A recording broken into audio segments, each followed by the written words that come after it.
That smell of fresh grass, peanuts and Cracker Jacks, cracking open a cold one. That's right, it is opening day all across the MLB, and that includes the Nationals and the Orioles. The Nationals getting things started at home. We'll take you to Nationals Park with highlights and more. George Mason men's basketball head coach search has come to a close, and the new head man is a familiar face. That was part of the most special season in Patriots history. And a few Terps, including Diamond Miller, have declared for the WNBA draft. We'll break down Diamond's legacy a little bit later. All that and much more coming up right now on Game Night. The only 7-day-a-week sports show in the DMV. From DC News Now, this is Game Night. Welcome into Game Night. I'm Alex Flum, filling in for Derek Forrest tonight. Great to be joined by my partner in crime over here, Jake Rom, and thrilled to be joined by Jake Rom on opening day. Jake, I want to know, what's your favorite thing about opening day? Your thing there, the peanuts and Cracker Jacks. I'm going to say the food. The food at ballparks, no matter where you go, wherever you go, there's something different that ballpark's famous for making.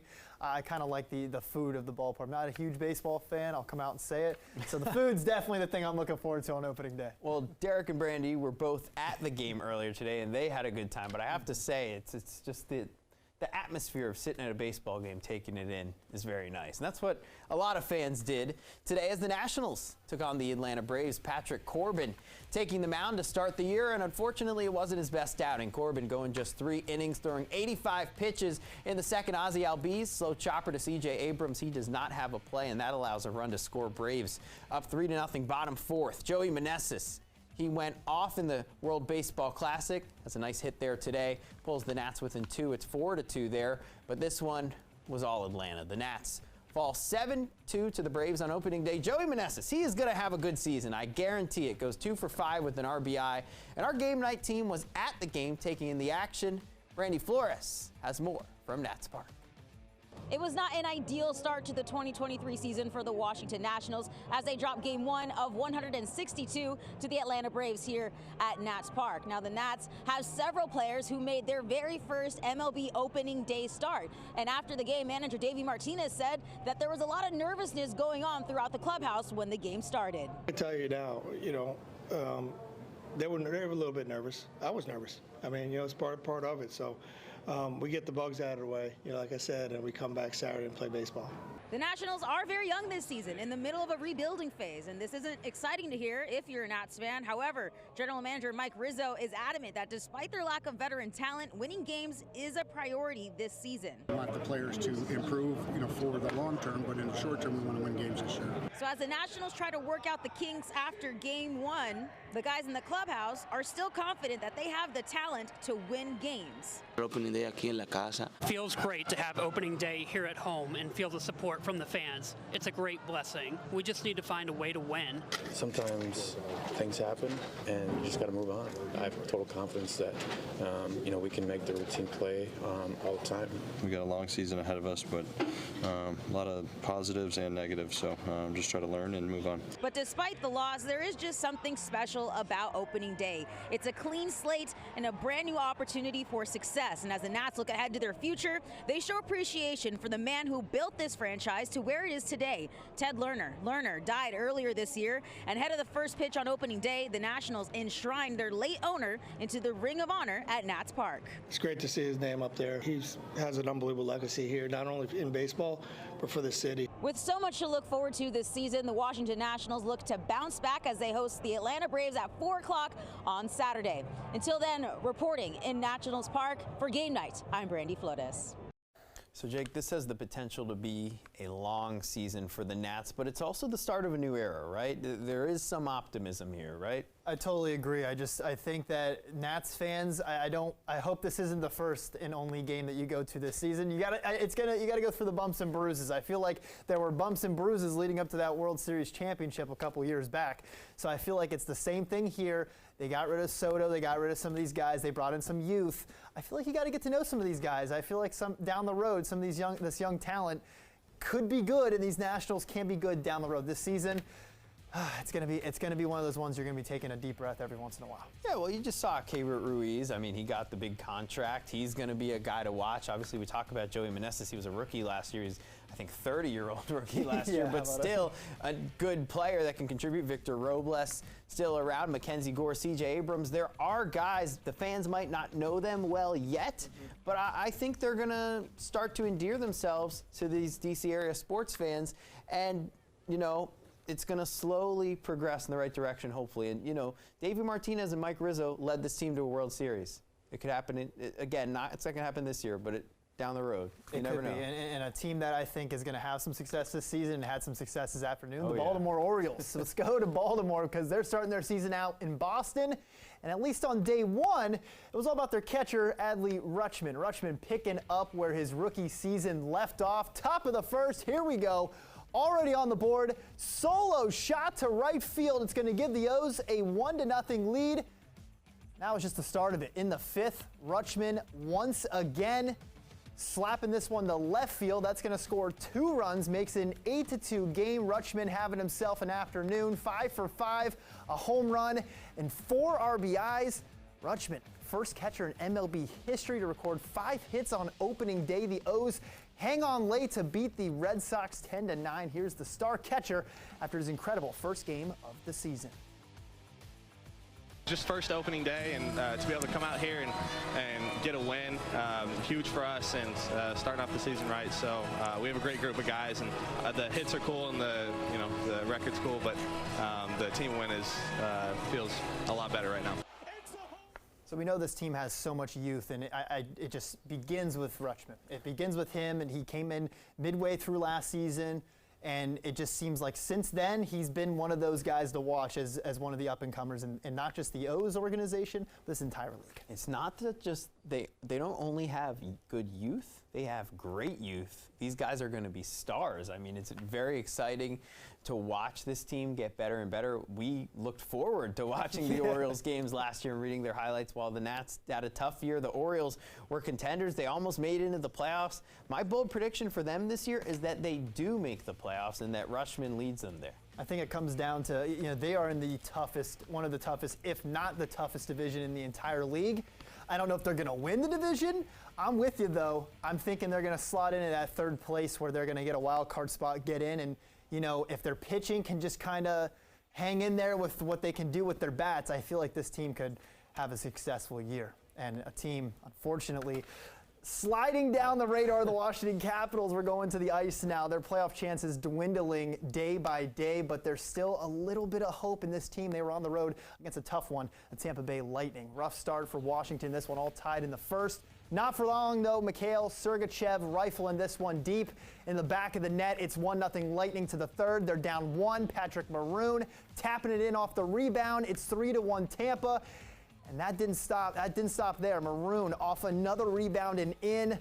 Caps no answer in this one. They're going to fall 5-1 to the Lightning on the road. They have lost 6 of their last 7 games. They're hanging on for dear life. Their chances of making the playoffs are faltering, Alex. Faltering, but not impossible. Anything is possible. Anything's Kevin possible. Garnett said it pretty well. Coming up on the show, we'll shift to basketball now. George Mason has found their new man to lead the men's basketball program, and you might recognize him. We'll tell you more right after this.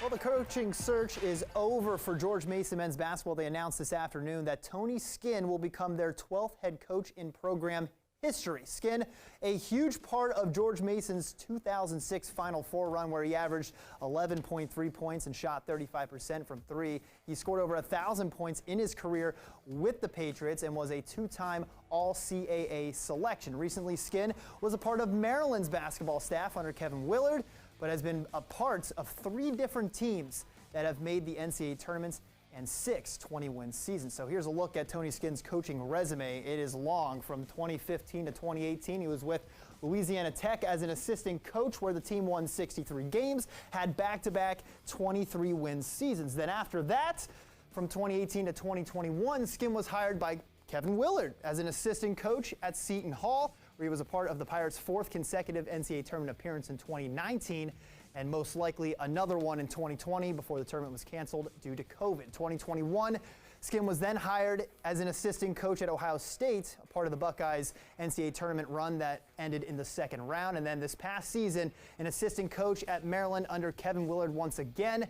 He helped that team defy all odds, advance to the second round of the NCAA tournament. I think the big thing here is not just the resume, but the fact that he played for George Mason. I think the fans are just going to love that. Yeah, I think, like you said, this is a great hire on two different fronts here, right? It's always good to have someone come in that not only knows the school, can recruit locally, was a part of the greatest moment in their athletic history, and he's got a great resume. I mean, wherever he goes, you know, teams are winning. At Maryland, they certainly respected him this year, and he was a big part of the team's success. Maryland, they weren't supposed to be good this year.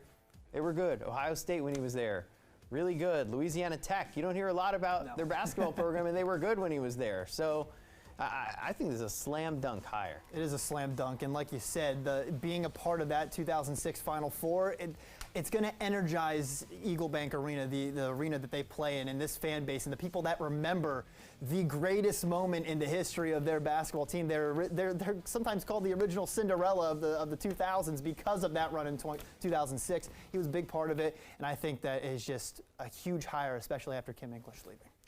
I had some other bold predictions tonight, but there is a NCAA tournament win for George Mason in the next few years. Hopefully. I have a feeling. I have a feeling.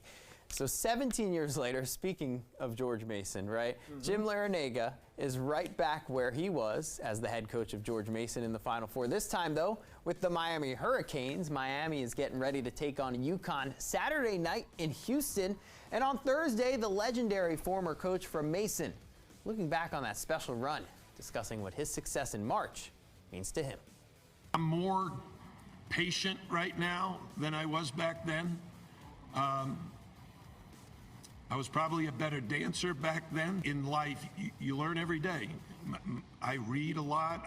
I try to learn and try to pass that along to our players. And I have a lot of guys now who have played for me or worked for me that are doing great in coaching as well. So I feel like we're doing a good job.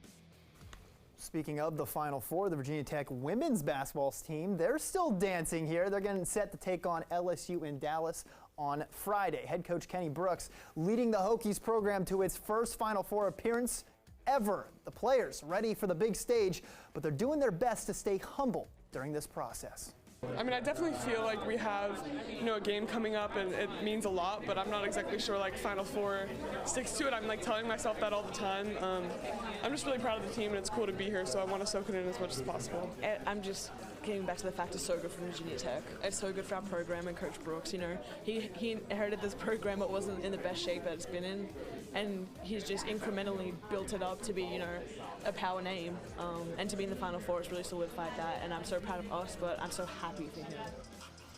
An era is coming to an end for the Maryland women's basketball team as star guard Diamond Miller has officially declared for the WNBA draft. Miller is a projected top 3 pick in the draft and will certainly go down as one of the all-time greats in College Park. In 4 years, she earned 2 first-team All-Big Ten selections, was a second-team All-American this season, and cracked the top 10 in program history for points scored.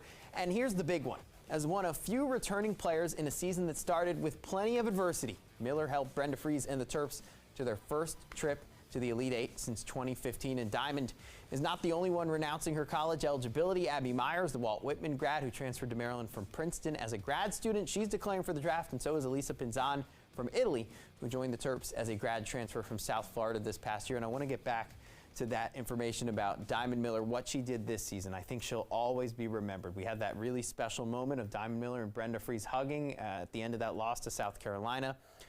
Everyone was leaving that program. It was an exodus, and Brenda Frese had Diamond Miller and Cheyenne Sellers standing there. Cheyenne, of course, is going to be back next season, but Diamond Miller, she was out there in a storm and said, we're going to steady the ship. We're gonna come out and compete, and they had their best season in 8 years. So, she's got a great legacy there. It is a great legacy, and everything she was able to accomplish with everything that was going against Maryland coming into this season is what she's going to be remembered for the most. Is, like you said, steering the ship, but not just steering it, producing in that ship. Look at this, leading the team in points. She was up there in rebounds as well, assists 2.9 a game. Her field goal percentage 47.3. It was just an incredible year for Diamond Miller, and I think she's projected second in the WNBA draft polls right now, so she's looking like a top can in this team, but she will be remembered as taking a team that coming into the season didn't have high hopes of going far. Obviously, they make the tournament every year, but it was making it to that next step, taking them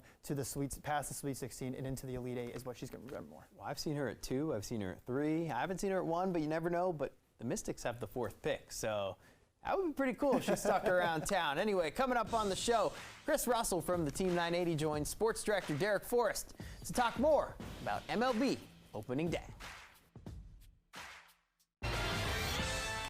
The Nationals got off to a tough start with the Braves on opening day, but it's just the first game of 162. Sports Director Derek Forrest caught up with Chris Russell from the Team 980 as they look back on the opening game. I think there was a lot of energy there. I mean, of course, a lot of the Nationals fans going home disappointed. Bad defensive day from C.J. Abrams, but you know, that's going to happen from time to time. That was one of the questions about him when he was acquired in the Juan Soto deal last year. I thought he was pretty flashy down the stretch when he got an opportunity to play here in D.C. Patrick Corbin, again, not going deep enough, but didn't get hit hard, I guess. That's a positive. But you look up and down the lineup, you mentioned Joey Meneses. You know, Victor Robles even had a couple of productive at-bats with a couple of walks and a base hit. Keibert Ruiz with a hard hit double, probably should have had another extra base hit. So there were positive signs from the offense where they were able to get a little bit of input and a little bit of contribution from almost everybody, top to bottom. As for opening day itself, I know you're a baseball guy as well. You were down at the ballpark. Just what was that like today? And what is it just like traditionally opening day for you? Yeah, so, I mean, opening day is always special, whether you're going to lose 100 or win 100, right? We start there. That's probably the biggest crowd they're going to have, you know, all year, unless somehow miraculously they become really good, which nobody expects, you know, to happen. But the atmosphere around the ballpark in Navy Yard was awesome. I did my show from a local restaurant near the ballpark.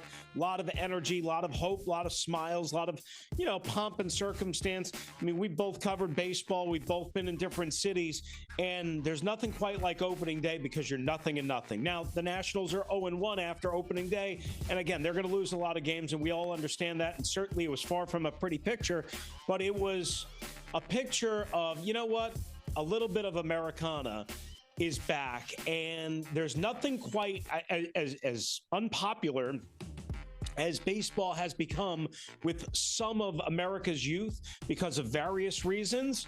There's nothing quite like opening day. It's better. Opening day in baseball is better than opening day or night in any other sport, period. I don't know why.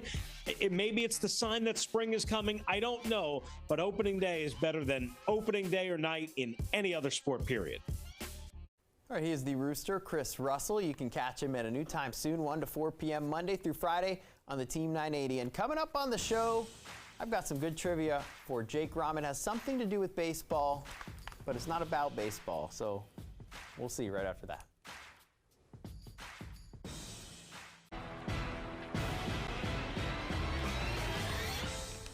It's no secret, Jake Rom and I don't know a ton about baseball. We can get by, but so I wanted to have some sort of baseball-themed trivia. The Nationals have the racing presidents, so we're going to do presidents trivia. All right, we're going to have some fun. Let's start off. What president once owned part of an MLB team? I'm going to go Lyndon B. Johnson. The hint is it was the Rangers, so you did guess a Texas-connected president, George W. Bush. What president was born in Hawaii? Come on, man. Dude, I don't know. Barack Obama. I never would have guessed that. All right. What president is related to producer Devin and served non-consecutive terms? And served twice in non-consecutive terms? Yeah. Isn't that Grover Cleveland? Correct. Who was the tallest president? They're all tall. I'm going to go, I know it's not right, but Abe Lincoln. Correct. Is that actually right? Does the hat count in that? Hat, I guess, counts. Who was the shortest president? And your hint is there's a local college named after him. Local college. James Madison. Correct. Which president played the saxophone? In fact, considered becoming a professional saxophone player, has a connection to the state of Arkansas. I'm giving you some hints here. I got to study up my presidents. I'm going to go with Andrew Johnson. Bill Clinton. Not doing well. Which president was known to take nude morning swims in the Potomac River? Related to the second president. Oh my God. John Adams. I know. Which president got stuck in a bathtub? I don't know. William Taft. Which president banned dancing in the White House? Come on, Jay. Banned dancing? What's wrong with dancing? JFK. James Polk. You got the J part right. Who was the first president to attend a baseball game? I feel like this has to go a while back. Is it recent or not recent? Benjamin Harrison. You're not going to know. Last one. Who was the first president to win a Purple Heart? You said his name already. Andrew Johnson.